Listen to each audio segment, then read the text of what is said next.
She said my sunshade violated the height limit. Then she wrapped a measuring tape around my wife's throat.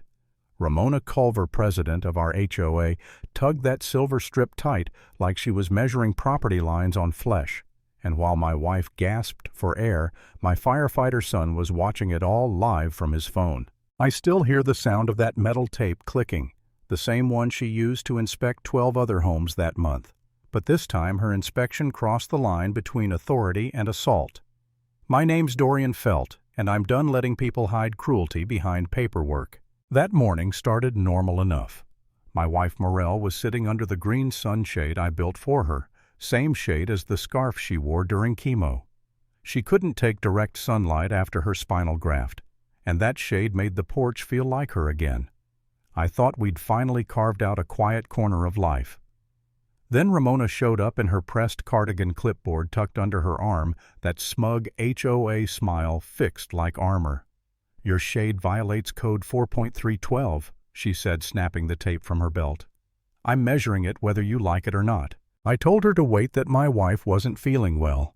But Ramona stepped forward, looped the tape over the top rail, and in one smooth motion it slid around Morel's neck. She didn't even flinch when my wife wheezed, "Ma'am, please step back." Ramona just tightened the line behind her and muttered, "Obstructing compliance." She started jotting numbers while my wife's face went gray. What Ramona didn't know was that Kai, our son, had set up a motion camera on the porch last week. He saw everything in real time. "Dad, I'm dispatching EMS," he shouted through the speaker. I could barely think. I lunged forward, yanked the tape away, shoved Ramona off without even touching her. She stumbled, clutching her clipboard like she was the one attacked. "The HOA will be filing a citation," she snapped, brushing off her sweater. "Expect a notice." Then she walked away. The camera caught all of it, the choking, the denial, the face of a woman who thought the law was hers to bend. I stood there shaking, Morel gasping beside me, the tape still coiled like a snake on the floorboards. I'd spent 30 years writing safety codes for skyscrapers, but nothing prepared me for the sight of my wife being measured like a violation. The ambulance came 6 minutes later. Ramona stood at the curb, arms crossed, watching like she was supervising maintenance. No apology, no guilt, just that frozen HOA smile. When they loaded Morel into the van, Ramona leaned close and said, "This doesn't change the violation. The shade still needs to be removed." I didn't answer. I just stared until she turned away. By morning there was a pink slip in our mailbox. Same pastel cardstock, same printed tone. "Following yesterday's on-site evaluation, your residence remains in violation."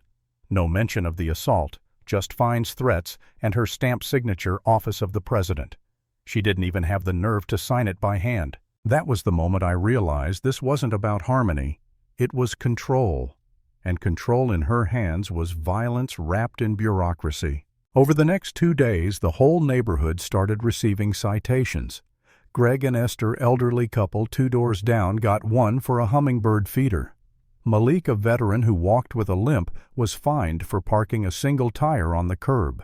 Anita, a retired math teacher with tremors, got a visual disruption notice for writing unevenly on the community board. It was madness disguised as order. I tried reasoning, sent polite emails, quoted bylaws, even cited state housing codes. Every message came back cold. "The board has reviewed your claim and found it without merit." My neighbors avoided me. No one wanted to be next on her list. That's when doubt crept in. Late one night, I sat at the kitchen table surrounded by violation letters and thought maybe I was the problem. Maybe the shade really did stand too high. Maybe if I just took it down, we could breathe again. Morel was asleep on the couch, a bruise forming around her neck, and I caught myself whispering, "Maybe I'm making this worse." I almost did. It almost cut the shade down right then. But I looked at the color, that soft green she'd picked, and remembered her smile the day I hung it. "It makes the porch feel like me again," she'd said, and something inside me snapped back. I wasn't wrong, she was, and I was done being quiet. The next morning, I caught Brennan Alcott, our HOA vice president, watering the rose circle alone. He used to be a paramedic, the kind of man who carried guilt like oxygen. I asked, You know what a choke mark looks like, Brennan. He froze. Didn't answer. I pressed harder. She's calling it a mutual incident, said Morrell. Lunged. You saw the footage. He gave the smallest nod, eyes heavy. There are rules, Dorian, he said quietly. If I break rank, the board dissolves. She broke a person, I said. My wife. He flinched. I told him the feed was part of a county elder protection program. Once the footage uploaded, it became a state-level case. His eyes widened. You reported it? No, I said. The system did. He didn't say another word, but that night he started keeping records. Meeting notes, phone calls. I knew because a week later a manila envelope appeared on my porch, no name, just evidence. And from that moment, Ramona's empire started cracking. She tried to retaliate, of course. Filed a lien notice against our home even though I'd sent a certified response 10 days earlier. That's what broke her legally. Buried in the HOA charter was a clause section 6.1.7 stating liens required 60 days of non-response.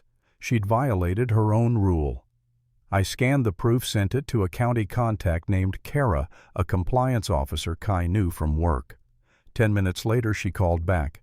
That lien's invalid, she said. If she files it, the HOA's insurance freezes. Completely. That was the pressure point. Ramona could bully people, but she couldn't outmaneuver money.